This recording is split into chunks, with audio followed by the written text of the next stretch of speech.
Magandang araw mga kaibigan.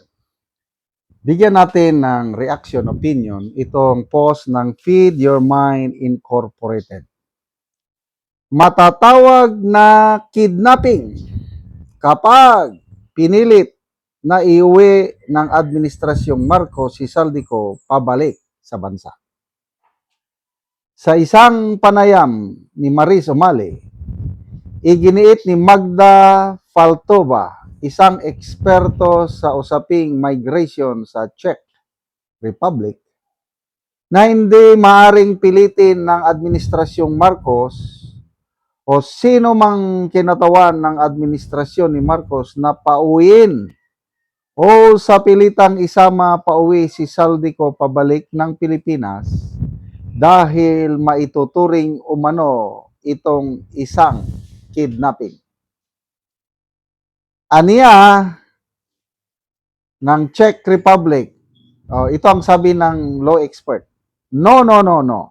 That would be like kidnapping. No way! No way! Ito, napanood ko mismo itong interview na ito. Hindi ko na lang alam na saan yung ano. No way, sabi niya.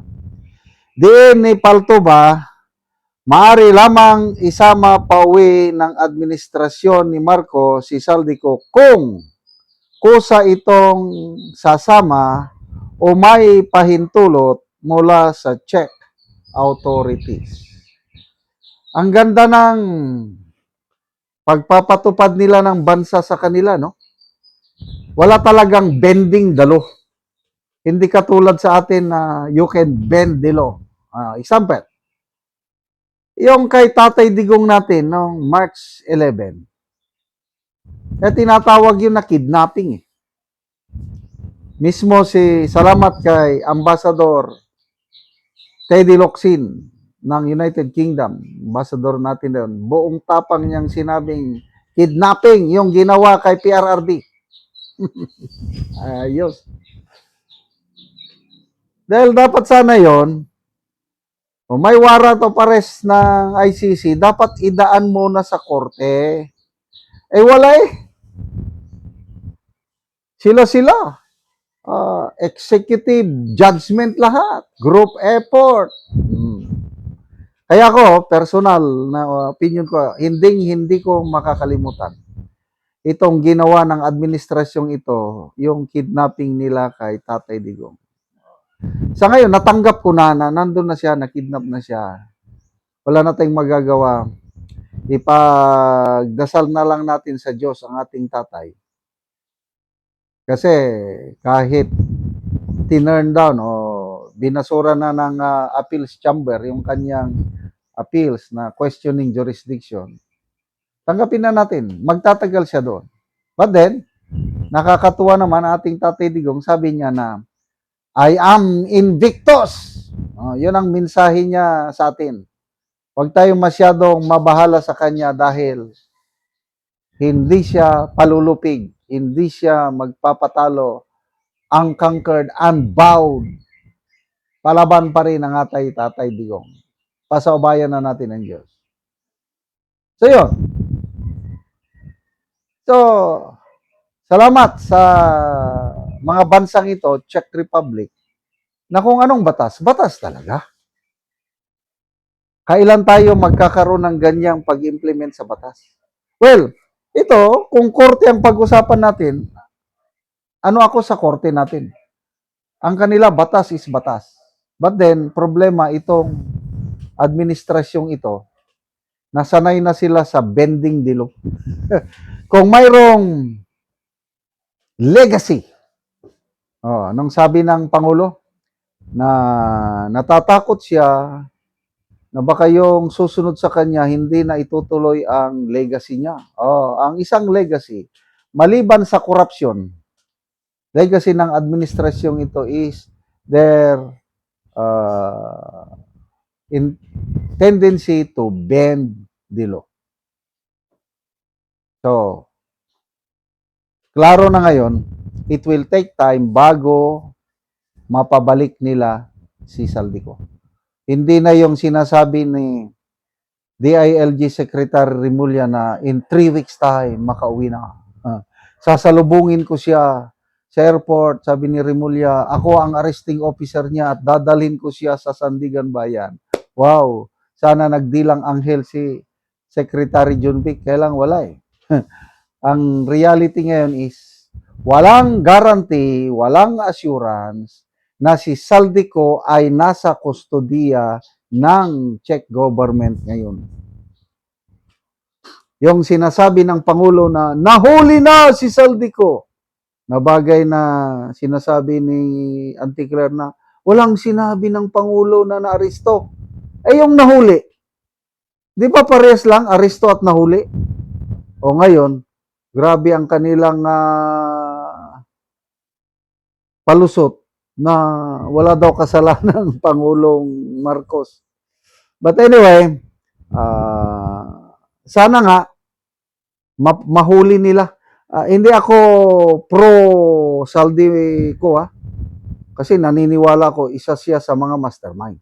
Kailangan niyang harapin yung mga bintang sa kanya. Kailangan siyang makabalik at may warrant of arrest na siya, non-bailable. Kailangan na siyang makulong para magkaroon na ng hustisya. Kailangan yung karapatan ng pantao, huwag niyong ibendilo. Karapatan niya na ipaglaban din ang kanyang sarili. Kaya granting na nasa kustodya pa rin siya ngayon, kailang pwede siyang mag-apply ng asylum. Marami siyang legal options. So let Saldico exhaust, gamitin ang lahat ng legal remedies para protektahan ang kanyang sarili. Then after that, kung ang Czech authorities mag-decide na okay, ibalik si Saldico sa Pilipinas, that's the time na ibabalik siya. But meantime, ngayon wala. Malabo. Ang ating tutukan na lang natin ngayon ay si Martin Romualdez. Sana nandito pa siya sa Pilipinas. Kasi, ito, personal opinion ko lang ito, hindi magtatagal ang Sandigan Bayan posibleng maglabas ng warrant of arrest laban sa kanya. At sana nga, non-bailable yung ilalagay doon sa warrant of arrest. Para makulong na rin siya at magkaroon na ng hustisya. At sana, hindi pa siya nakaalis kasi baka mamaya, sabi ni Attorney Guanzon, yung video statement ni Romualdez is tape statement. Hindi natin alam kung kailan niya yun ginawa. Eh ngayon, although may whole departure order siya, how sure are we nandito pa sa Pilipinas? Baka nakaalis na. Sana naman nandito pa sa Pilipinas para madali siyang hulihin pag may warrant of arrest na siya galing sa korte.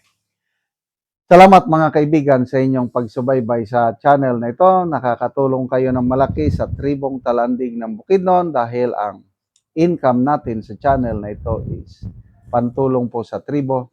Namimigay tayo ng libreng yero at pako para makapagpatayo sila ng mas maayos na tirahan. Panoorin nyo ang video na ito. Muna ni ang atop ni nanay sa natagaan na mo og yero. So muna ni gid ang itsura sa iyang atop nga mga dagko na gyud og buslot. Ipang sapahan og silupin makita man gani.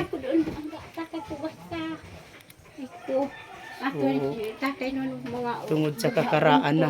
Titing pag ay matisa o kanya ting mga Tekbang kakasong ko man na yan. Dagi-dagi na pasalamat ko ha o kuan. O may bagya eh. Karon mo na ni among gihatag nga yero.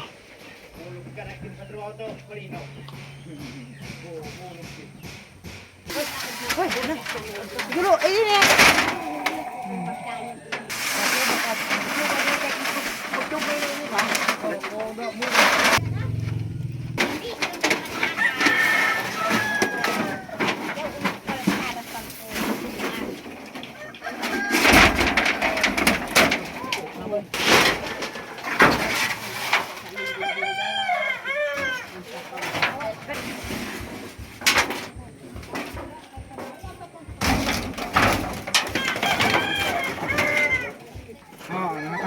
Balik ka ho, binag...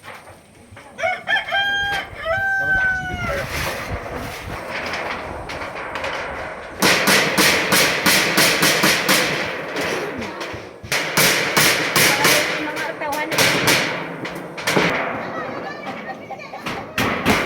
ko ingri mo. Hindi ko ara yun. Sudah sabi ko.